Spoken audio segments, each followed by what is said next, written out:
So bring up your tea. Cheers. Cheers. Cheers. God bless. What are you having? Cheers. What is it doing this today? Pomegranate green tea. Oh yeah. Can you beat that? That sounds really delicious. I always do the same thing, and it's matcha powder, iced green tea. Mine's usually the dregs of coffee from 3 hours ago. That's so appetizing. And Graham, of choice today. Mine is Mount Hagen decaf coffee. No, not even decaf. It's going to my blood pressure. So we should call it coffee at 3. It doesn't work as That's well. legalism. Liquid refreshment. Hello, Graham. Oh, Faith, I'm delighted to see you against that backdrop. Gorgeous. Looks wonderful. By the way, did you find out whether the hawthorn flowers were hawthorns? Did anybody tell you? We did find out that it is a pink hawthorn tree. We solved the mystery. Good. So welcome back, everyone, to Tea at 3. I'm Faye Schmidt. This is Graham Kerr. Here we are again. Last week, Graham brought up the idea of how do we peaceably discuss something that is a part of ourselves, our religion, in a way that is not divisive or political, but is from a standpoint of love, and it is something that fuels our love. And how can we bring that up, as that part of ourselves, up in conversation, with it still being approachable and welcoming to everyone. Yeah. So that's what we're going to talk about this week. To give a little bit of background to my background, this is a place called Taltimer Ranch. It is where I grew up going to camp, and it is a church camp. So it's very personal for me in my faith journey. So that's why it's here today, and it's gorgeous. Well, that's wonderful, because I went out this morning to sort of top myself up on my morning walk, to try and understand if there was any fresh thing that God would say through me about this issue. That I pondered it all week, and it's been a very profitable time for me to ponder it. It's been hugely important to my personal faith. So before I get to something that I saw this morning on my walk, I really wanted to hear, if you don't mind, letting me know what you feel about this subject. Very much interested in you. Yeah, so like I said a little bit last week, it's something I don't really bring up very often. It's a fairly personal thing for me. And I think with this, within this program, both of us have kind of decided that this is not a sermon. This is not like anything that we're trying to convince anybody else of our ideas. This is only a place where we are discussing our personal experiences. And a huge part of that is our faith. I talked this week to my pastor for some guidance here, because obviously she's someone who talks about it all the time, you know, even with the question like, what's your job? And something that she said was that the conversation often boils down to, why is that what you do? And her point was, that is her way to be more fully human. That is the context that she and we put our lives into to understand and fulfill our humanity. And in this program, like I said, because we are talking about our personal experiences and the way that we view life and then the obstacles that come through it, that is often quite relevant. Yes. And we don't want to be avoiding what the place that our motivations can come from. We want to be honest and true to ourselves, and that in this within this is not always very easy, because there are words that can mean different things to a lot of different people. And if you say a word that for us, it means love, for other people, it can mean hate, and it can mean judgment. So I think just moving forward, I'm hoping to be more open and honest, but also careful, and not to say things that are something that would scare someone away from a further point that I'm going to make. Yeah. Good. Yeah. Do you know something, the reason why I want to do this with you? You really do care enough to be very real. And this is not an easy subject for anybody at any time of life. It's one of the reasons why they say at a dinner party, don't talk about sex or religion or politics. In other words, talk about the food, but nothing else. And that's because it can be divisive. Last week, when you finished off and said that we should be able to somehow love each other without division, without it being divisive, that's when I clapped my hands with joy that you said that. Because that's exactly right. There has been so much division in our world today as a result of religion, that I think we could say that the word religiosity is somehow taking religion and binding people with it. In other words, saying, this is what you can do, and this is what you can't do, and this is the way it operates. In other words, we take words and we make a structure out of it, we make a system out of it, instead of it really being a sequence. I think God gets our attention and lets us know he loves us. And when we really feel loved, we love him back. That's not a system, it's a sequence. And it's very hard to describe to somebody what that feels like, because you can't measure it. And we are dealing with a reality that is unique to us. And God to us is very, very, very personal. We can say that, well, I'll tell you what happened to me this morning.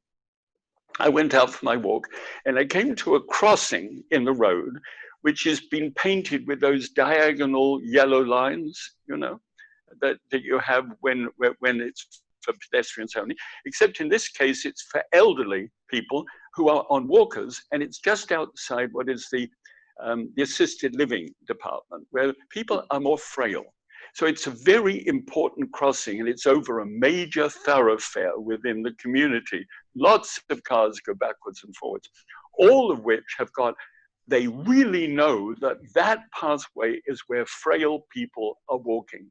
Therefore, you slow down, there's a speed bump there and everything else, and lots of warning signs, and you go really slowly as you get to allow people to go back and forth from it. Okay. And I noticed there was a big crack in the asphalt that ran through that pathway. And it came through it and then out the other side. And when I said it was a deep crack, and because cars are going backwards and forwards all the time, and people backwards and forwards, it's still a deep crack. It's a divisive crack, if you will. Mm-hmm. It extends beyond and goes a little further away. And you know what? Faith? It's growing grass in that crack. There is actual grass growing where there's no grass in the crack where it's being driven over all the time. But there is just outside. And I think God said to me, would you just take my love as seeds of words and drop them into the crack and watch it grow? Then you don't have to have legalism and you don't have to have religiosity. You just have my love in action, and it's obvious. It's just can be seen. And I just so wanted to share with that, because I can see his love in you. I can't see division and divisiveness in you. And I do hope that I can speak in the same way myself, because I don't. I don't want to do anybody any harm. I want to live in a way which is going to be a future, which is going to be glorious. I just want to take God's love at this present moment and see where it goes in the crack of divisiveness. And I don't care whether that's politics or whatever it is. I find that I can sow some love in the middle of division, and I can see it begin to sprout. And I just frankly love that. Don't you? Does that work for you? Yeah, that's wonderful. That's it. And I just want so much to find out what you feel at your age and what I feel at my age, and see the two coalescing somehow. And I love the idea of pondering for a whole week. I've had one of the best spiritual weeks of my entire 45th last 5-6 days, because I have pondered what religiosity means and what love means. And I know I know clearly where I want to live my life. There are phrases that that can come across as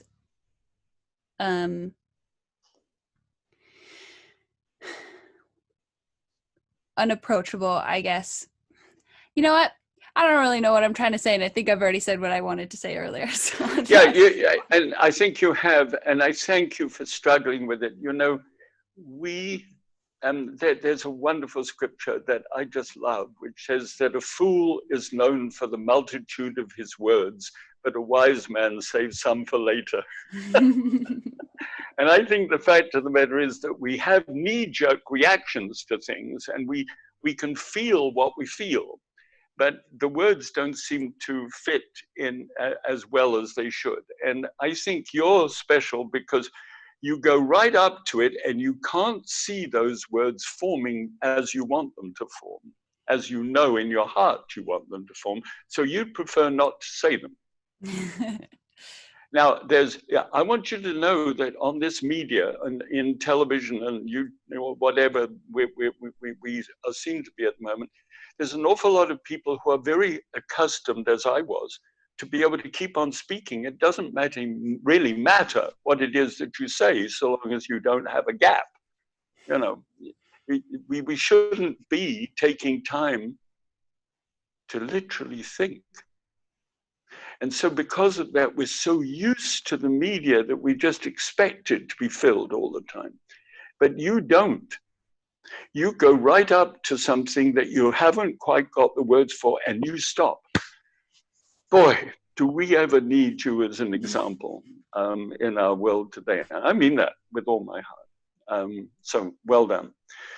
So can I put this to you? Do you think that metaphors work better than scriptures? I think a lot of scriptures are metaphors. They are. You're right. I think that the Bible is full of a lot of useful parables and metaphors that can be related to a lot of our circumstances. But I think it's also possible because some of those can be dismissed, because like as there may be people that are oh, that's from the Bible, I'll just not listen to this part, or like I'll click away or something like that. I think it could be if we have the opportunity to find a metaphor that's coming to the same place, but like from our own experiences, then why not meet in the middle if it's possible? Yeah. Yes. So I have a metaphor that I wanted to be able to present to you today, which may fit into what we're talking about. Okay, I think already the crack in the road is a great metaphor at what I saw this morning, and I'm so excited by that. So this is kind of a second one. This is a tennis ball, right? And when a tennis ball is fresh and new, and you hold it 100 inches above concrete floor, it will bounce back when dropped by about 53 inches, between 51 and 53 inches. That means it's qualified to be used in the Grand Slam tennis tournaments of the world, like Wimbledon in England. Wait, hold on 1 second. Okay. You getting your racket? Oh, look at you. This is from the Australian Open. Oh, really? Yeah. Were you at the Australian Open then? Mm-hmm. Yeah, Oh, we good. were like setting up chairs and putting up vines and things. We worked for a styling company there for a little bit. Oh, how wonderful. Well, then this is going to mean more. So at Wimbledon, they use up 40,000 balls during that time, and that don't bounce back as far after 7 matches. They then put them on one side, and they put them back in their tubes, and they sell those, and they get a premium price for them because they've been played at Wimbledon. And it raises money, you know, for people to learn how to play tennis. So that's cool. But 10,000 of them they give to a conservation group. And the conservation group cut a hole just about that size in the tennis ball. And so it can't be played with anymore anyway, so obviously. So then they put that in a hedgerow. And in the hedgerow, a little mouse will crawl up and crawl into that and make its nest, because the field mouse in England, which is the smallest mammal in the world, actually makes a nest which is completely round, like a tennis ball. So the tennis ball is the right size and shape, and they can find it, and they crawl in, and they have their babies. And it was an endangered species, but now it isn't anymore. Now, think about that as a wonderful metaphor, being backwards and forwards at high speed in a Grand Slam content, 164 miles an hour services and that sort of thing. That's a really beaten up in life, and that you can set yourself apart at the end of that beaten up thing and allow someone to cut a hole in your life, so that other people could see that there was a safe place for them and they could crawl in, understand, and have life. And this is where the scripture comes. And Jesus said, right, whatsoever you do to the least of the little ones, you do unto me. So it means somehow that what we talk about provides a place of refuge for someone who really needs to escape from that which is tormented, the stoats and the other animals that want to eat these poor little things, you know, they can escape for that in this, and really escape well.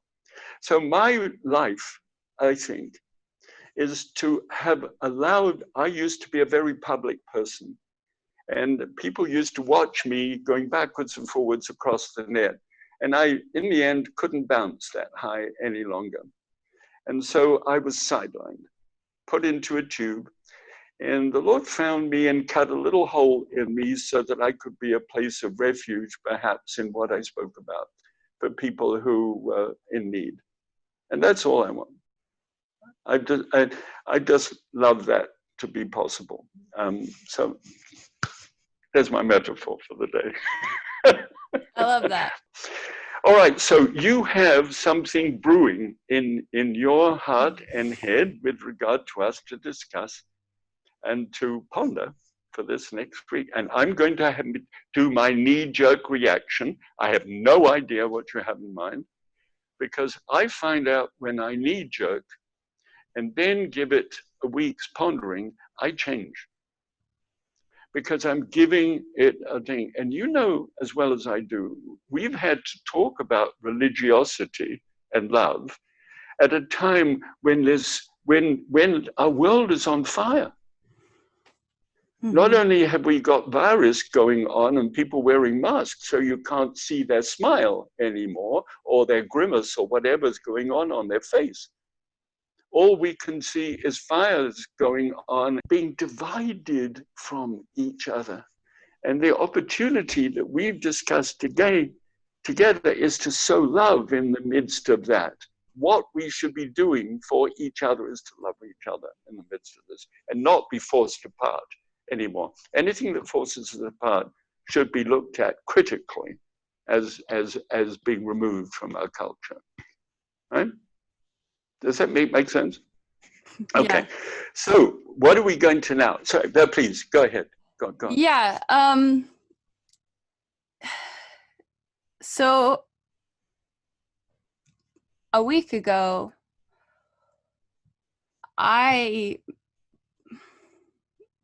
think throughout for a while, I felt like I have already been at my sort of emotional capacity.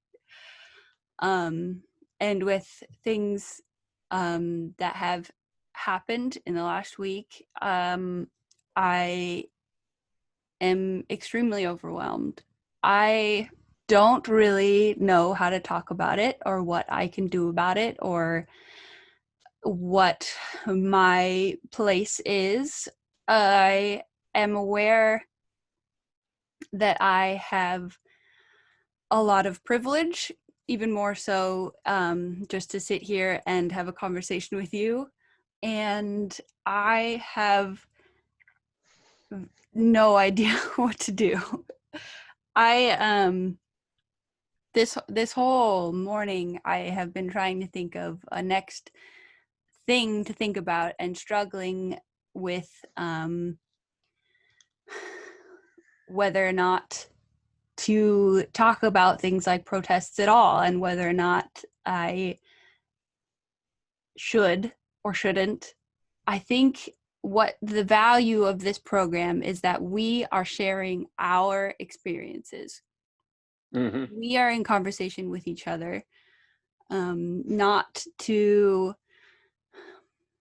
make a decision about what other people should do, but for discovering what we know about ourselves.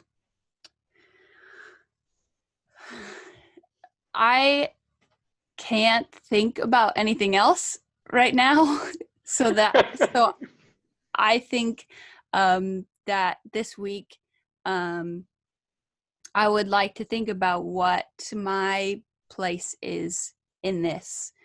And I know that this is not the first time this has happened in the world. This is not the first time there's been a pandemic. This is not the first time there's been huge protests. This is the first time that I've lived it. I know that there is a future. I don't have any clue what that future looks like. I didn't have any clue what that future looked like 2 weeks ago, but I even more so don't now. And I'm not saying that I just want to sit and think about this. I know that I will find what I need to do in this situation, but I also know that it is important for everyone to consider and not like what we do in this program is stop and think about it for a week. And that's just like, it's an amazing practice that I don't think that I really had previously to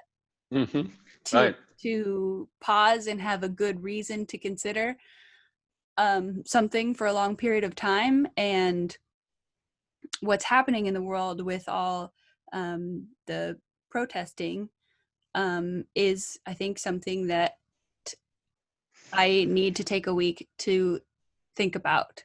I don't know what my conclusions are going to be. I don't know if I'll have any conclusions. But while we hold so highly in this conversation the idea of stopping and pondering, I think that this is what I want to apply that to now. Partially because I know that my brain cannot handle anything else right now. Okay. Can I make a suggestion? Mhm. Because I'm listening to, I think, your heart on this one, and you're searching for it. We just talked about a metaphor about a little hole being cut in a, and so that the least of the little ones could get in there and have life. Could we think this week about who the least of the little ones might be in our life? As we look at the pandemic, as we look at the riots, as we look at the social issues, as we look at the economy, as we look at the worldwide situation and the difficulties in far-off countries, who would come to our mind to be the least of the little ones? Someone that we could care enough in our own life to say to that person, there's safety here. You can be safe with me somehow. Does that make any sense? I think it does, but I think that the way, I think it's the way that you phrased it is teetering on being misinterpreted. Okay. Deciding Good. who in our lives is the least, I think is a dangerous way of phrasing it. All right. If you find a less dangerous way, I can see how it could be misinterpreted. So thank you. But I would like to say to you, so that it would be understood, the least of the little ones for me is an Indian day laborer in Dubai. And he's out of his culture altogether. He went there because he could get a reasonable amount of money to be able to labor. And now he finds himself in a very hard place with his family back in India, in a very hard. I can't imagine what that man must feel. He can't travel. He's separated from his family. He probably is still able to get some money to them, but that's not what he needs. My heart groans for him as being a least of the little ones, and I almost know him by name. I just feel that we can't do too much in this world. It's very difficult. I have no specific group or anything, but I have a real desire in my heart to pray for that individual. That's what I mean by yeah, I think the whole. we are not, this is not we are not deciding who is the least of the little ones. We are, but we need to decide where we can help. Yes, exactly. Doing a very small thing and doing it well until it's done. Then there's a hope for humanity. And this is exactly why I've been so torn up this week and this morning. Yes. Is because it's not something that is simple to talk about. I mean, not to bring up another difficult topic, I promise not all of our topics will be difficult. Some are joyful and some are not so much so. I don't feel like I can do nothing. And I need to spend time finding out the right thing to do. I think that's where I'm at. Then does this work? Can you ponder, and I will pray for you as you ponder, the thing that you can raise for us to ponder next week? In other words, could you ponder all week what we might ponder the week after? Yeah. Yeah, I think I can do that. And I think in the meantime, maybe it's a little bit of a cycle back to one of the first conversations we had of thinking about what we do with obstacles and thinking about pondering difficult situations and what conclusions we might come to through that. Good. I think I understand this. In other words, we're completely clear. There's a whole bunch of things that you could come up with regard to the future and for it being a better place. That's what we both want. And that you need to find that thing, and you need to be sure that you understand what that is, and that you're not quite sure at the moment, and so you probably feel like you just had to introduce something. And I think it's very real of you to say that you can't. That's okay. So we'll spend a week pondering,